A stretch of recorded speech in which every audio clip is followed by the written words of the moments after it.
So today we will start with our a new topic of lesson 1, natural resource. We have done air, water, and today is our last topic, land. So first of all, what is land? Land, as you hear this word, the very first image which comes to your mind is stones and big rocks. So land is basically seen in the forms of stones and big rocks.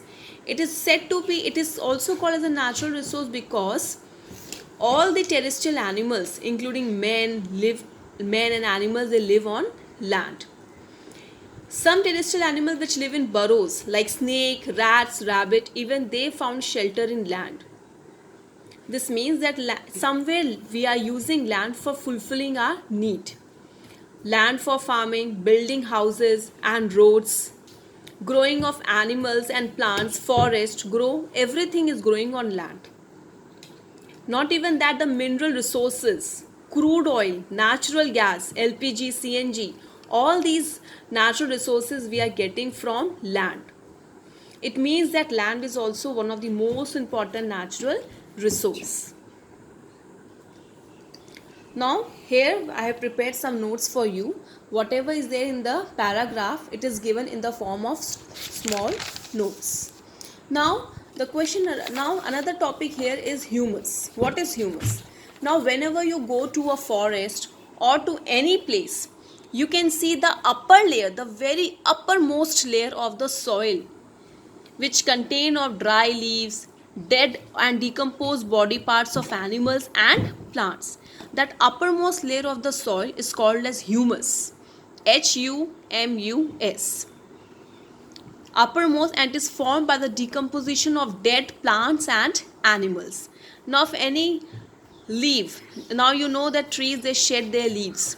Those leaves, they fall on the land, they dry, they decompose, and after decompose they become a good fertilizer. So the most fertile layer of the land is the uppermost layer, that is called the humus. And why I am saying it is the most important and useful layer of the soil? Why? Because it provides nutrients to the soil. The decomposed body of plants and animals, it is used as a nutrients to the soil. The plants, they absorb these nutrients for growth. Now how soil is formed? What is the process of formation of soil? This I have given you in the form of small notes. First of all, the formation of soil is a natural process. It is happening by nature. No human activity is involved in this.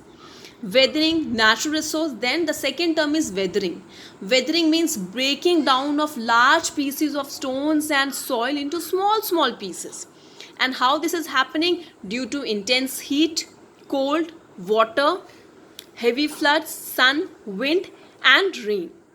These bedrocks, they break down into small pieces. Stones, sand and soil are formed. Sometimes the roots of the trees, if you see the roots, they are that much strong that they go through the soil. The burrows which are made by the rats and rabbits, what they do? They dig the land, and while digging, they remove out the soil. The whole process of soil formation is very slow and continuous. It takes about 1000 of years to form a 2.5 centimeter of soil.